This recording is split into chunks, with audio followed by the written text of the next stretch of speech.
The Terps get ready to take on Minnesota this week after that beatdown up at State College. But the story all week will be the firing of Mark Trestman early Monday morning and the replacement of Marty Morningwig. And the Ravens headed off to the Giants this week, take on the G-men who struggled on Sunday night against the Green Bay Packers. We have some seats left on the bus on Sunday. If you want to join us, go to WNST.net, or you can always throw me an email, nasty@WNST.net. This next guy has covered the National Football League for 3 decades, plus some. His lad has been in the league almost a decade and a half now. You can follow his journey out on Twitter at FitzBeatSR. He is Larry Fitzgerald Sr. from the fighting city of Minneapolis via Phoenix, where his boy plays a little football. But, hey, man, tough to get out of Minnesota these days, Fitz, right? It's become football central there. Boy, that new stadium, the new vibe, Sam Bradford, it's good tidings in the Twin Cities, right? Yeah, it's and plus the weather's great. We got 75 degrees and sunny, and so we're fighting to hang on to any remnants of summer.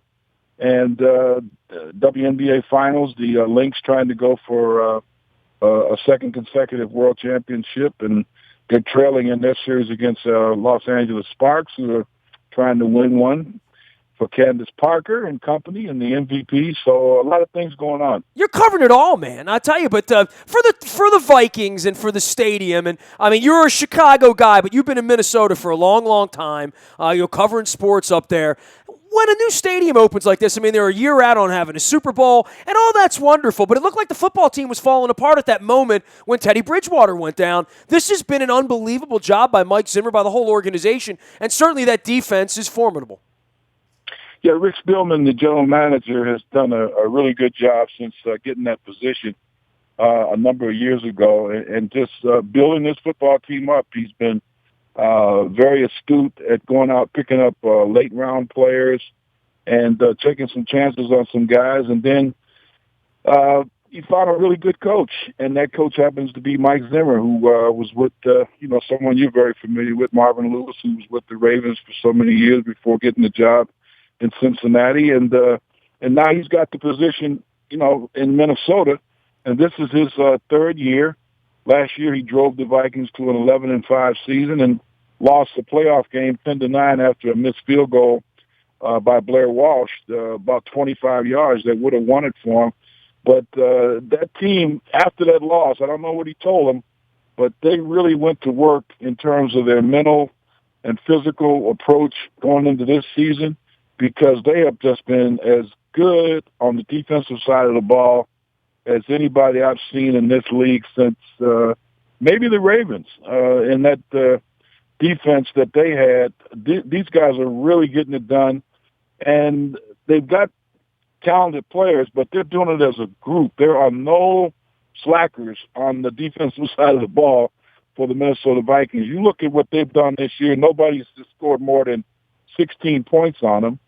And they've had a back-to-back pair of 10s against Carolina, who's in the Super Bowl, the Giants, who've got Eli Manning, and 2 Super Bowl wins, as we know about, against the Patriots, and then taking care of business against Houston on Sunday. They completely shut them down, held them to 13 points. So the Vikings are playing very, very well, and they're doing it by dominating in all areas, special teams, offense, and defense. He is with the National Programming Network. You can follow him out on Twitter at FitzBeatSR. He is the dad of Larry Fitzgerald. We call him Fitz Sr. around here. He's out in Minnesota, but getting around to Phoenix. And, we'll get to all that. I want to talk about quarterbacks with you, right? Like, you've been writing about this league for 3 decades. Your boys played at a high level for a variety of different quarterbacks and coaches and systems. And Lord knows we had our offensive coordinator fired here on Monday after things have been a little bit sluggish. But some of these quarterbacks this year, whether it's what's happened in Denver with 2 different guys in Simeon, and I know the draft pick Paxton Lynch struggled a little bit on Sunday, and I guess that's to be expected, but what Carson Wentz has done, they're waiting on Jared Goff out in L.A. Dak Prescott might be the best story in the NFL right now. Young quarterbacks, they're making this look easy. This is very, very unusual in any era of football. That's true, and like you touched on, they've come into the league and they've been good listeners. They've prepared themselves. They've come in with tremendous poise, and I was very impressed with not only the young man down in Dallas, and obviously Wentz, who I know a little bit about because of the territorial situation here in Minnesota with what he did in college. But, you know, the young man at Denver, my goodness, has he been impressive. And Denver couldn't win a football game without him, apparently, because they weren't able to put enough points on the board against a good Atlanta team. And so I'm very impressed at the way these young guys are coming into the league and stepping up week to week and taking on the challenge of moving their teams and leading their teams. The NFC West has proved a lot more formidable than many thought, and certainly your lads' team struggled early on. And Bruce, the whole situation in Arizona, a little messy prior to this week, and the Rams are a surprise team, and I don't think anybody should be shocked that the Seahawks are pretty good this year, especially on the defensive side of the ball. Absolutely. Seattle, you know, Pete Carroll knows what he's doing up there. They've got an excellent GM.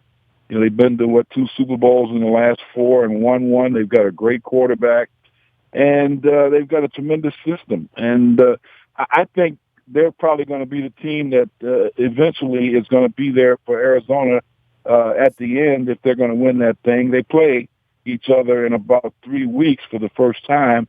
And Arizona trying to dig their way out of a hole, as you touched on. They lost their opener on a missed field goal to the Patriots without Tom Brady.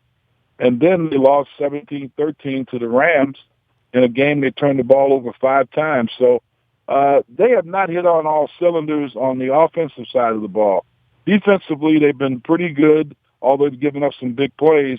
But it's been the fact that their special teams have been inconsistent, and they haven't been able to produce at the high-octane manner that they established last year, although their numbers look good in terms of where they're rated. Carson Palmer has thrown too many picks.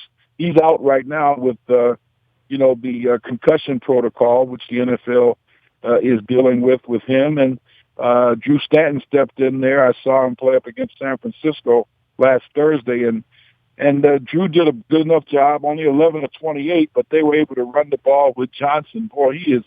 You talk about running back. You talk about the young quarterback. Look at some of these young running backs in the NFL and what they're doing. They are really putting up some numbers like the days of old. And a lot of places have a little committee going on, right? Like back in the 70s, most teams had 2 running backs. You know, it's one sort of workhorse and another spell guy. Sometimes it was a bulldozer guy, then a little slash back or scat back type of thing. A lot of teams have gone away from just one sort of bell cow. That's true. And, we even look at Minnesota with what they're doing with Matt Asada. This guy, is a pretty good back. He had over 100 yards in that victory over Houston combined, rushing and catching the ball out of the backfield. And then they've got McKinnon, who is a really good fast back out of Georgia, who is trying to carry those heavy shoes vacated by the injury to Adrian Peterson. Now, the Vikings are only averaging about 2 yards a carry, but they've not given up on the running game. And with the superb play of Sam Brady at quarterback, I mean, he has just been it's unbelievable to think that this guy has gone head-to-head against Aaron Rodgers, Cam Newton, Eli Manning, and Osweiler with Houston, and he's won all 4 of those matchups, and he's thrown 6 touchdowns, almost 800 yards passing, QB rating about 110 in each game, and he's been the better player at that position and hasn't thrown any picks. And that, with that defense, which is lights out, they're number 1 in the NFL in turnover ratio and special teams. That's why the Vikings look like a team that could be serious because they're getting better every week. He's up in the Twin Cities covering sports for the National Programming Network. You can follow him out on Twitter, and many do at FitzBeatSR. He was covering the National Football League as a journalist long before his boy was headed to the Hall of probably pretty good in Canton, Ohio one day out there in Phoenix before they built him a statue. We got Larry Fitzgerald Sr. on with us. I want to go to the AFC, and I want to talk about Tressman. You're a wealth of information here, Fitz. I mean, last time I had you on, we're sitting here talking about, Paisley Park and Prince and things that happen in Minnesota, and I know you go back with Brian Billick many, many years there as well. Mark Tressman's a Minnesota guy, right? And the firing of him on Monday, it wasn't like this long thing here for fans. Like, it feels like he just got here, and Kubiak. This is the 5th offensive coordinator for Joe Flacco since the start of the 2012 season. So you go back to Cameron getting fired for Caldwell out for Kubiak. Kubiak leaves and takes that Denver job and probably wouldn't have taken any other job in the league. And they bring Trestman in. It was a little bit of a shotgun marriage, I felt like, that had happened kind of quickly. And it's kind of ended quickly here and very unceremoniously. I mean, he didn't sort of hang around long enough to become public enemy number one here, the way offensive coordinators can become with the fans. Yeah, Trestman, he went up to Canada, as we both know, and did some incredible things up there and won and had just a powerful offense. That got him the Chicago Bear job as a head coach. And the Bears were looking pretty good offensively, moving the ball, but they just, he didn't have the total package. He didn't have a defense that could stop anybody, and that eventually cost him the job in Chicago, as you touched on.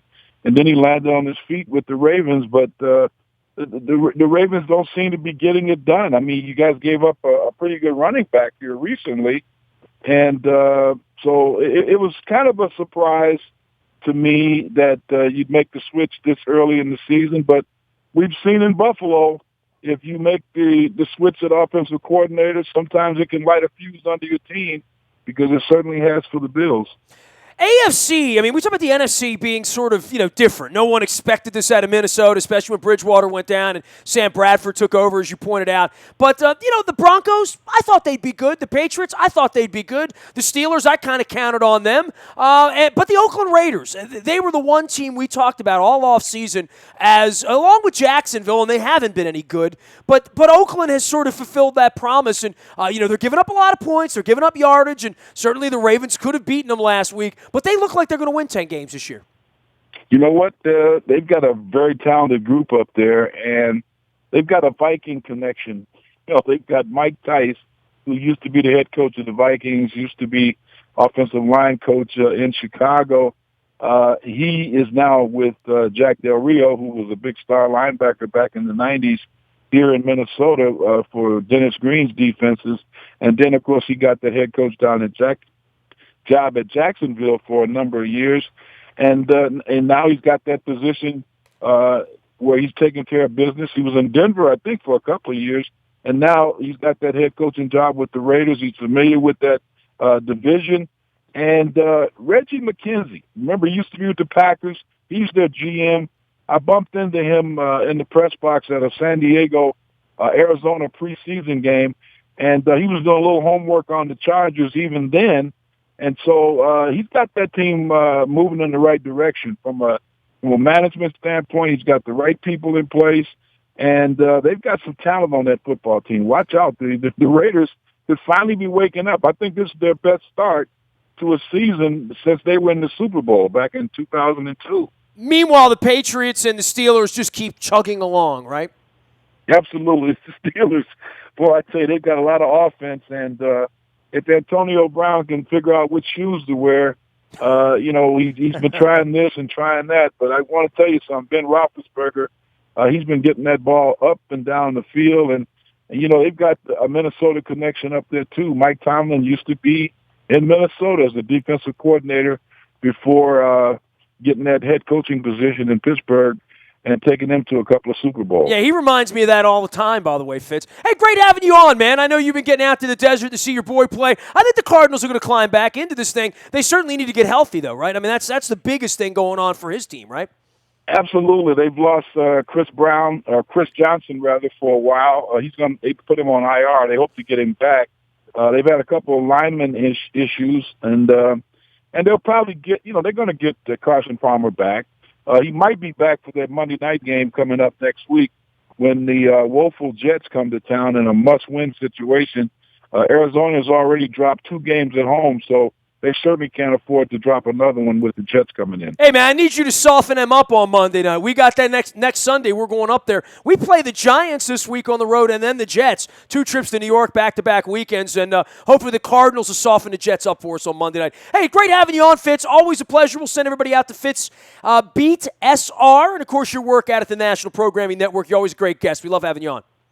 Nestor, thanks so much. Always a treat. Good luck to you. You got it. Larry Fitzgerald Sr. joining us here from the Twin Cities, talking a little football, and a guy who knows Mark Trestman a little bit as well. Mark Trestman out, Marty Morningweg in. We have been continuing to discuss this, and of course, Luke will be out on the backfields at Owings Mills on Wednesday on all week long. That the Orioles are done. I'm still watching baseball and still getting ready for our Buffalo Wild Wings appearances on Monday night for Monday Night Football. Speaking of that Cardinals-Jets game, that'll be the Monday night game next Monday. Peter will be out at the best seat in the house at Buffalo Wild Wings in Owings Mills. Get there early. Participate in our wing-eating challenge, Blazing Wings at halftime. Win yourself a limo trip and a $100 gift card at Buffalo Wild Wings. That happens every Monday night. That is our best seat in the house. You can find me out in the Bayou Toyota Audio Vault 24 hours a day from anywhere in the world on your mobile device by downloading the TuneIn Radio app. We come in crystal clear. It's all brought to you by buyatoyota.com, and that TuneIn Radio app also helps you get it in crystal clear and live as well. Morning newspaper, 7 a.m. It hits your email inbox. Box scores, standings, blogs, audio, video, all that good stuff's in our morning newspaper. It's all brought to you by Planet Fitness and PlanetFitness.com. If you're on the WNST text service at 9:33 in the a.m. on Monday, you learned first that the Ravens have made a change in their offensive coordinator. If you want to get on that WNST tech service, go to WNST.net, sign up. It's all brought to you by Coons Ford of Security Boulevard. It is the WNST tech service. It's the best thing that we do. Dennis is here on Thursday from 3 until 5. He thinks it's the best thing we do. He'll host some sports radio, drive you home, get you ready for Thursday Night Football, as well as the Ravens trip to the Meadowlands on Sunday, back-to-back. We have space left on the Giants bus. We're not running a Jets bus, but we are running a Giants bus. Still have some seats left on that, maybe about a dozen seats. If you want to jump on Sunday, toss me an email, nasty@WNST.net. I am a very available individual. Twitter, Facebook, LinkedIn, Snapchat, Instagram, streaming live on Facebook Live, as well as our YouTube WNSTV channel. We are WNST.net, AM 1570, and WNST Towson, Baltimore. And we never stop talking Baltimore sports.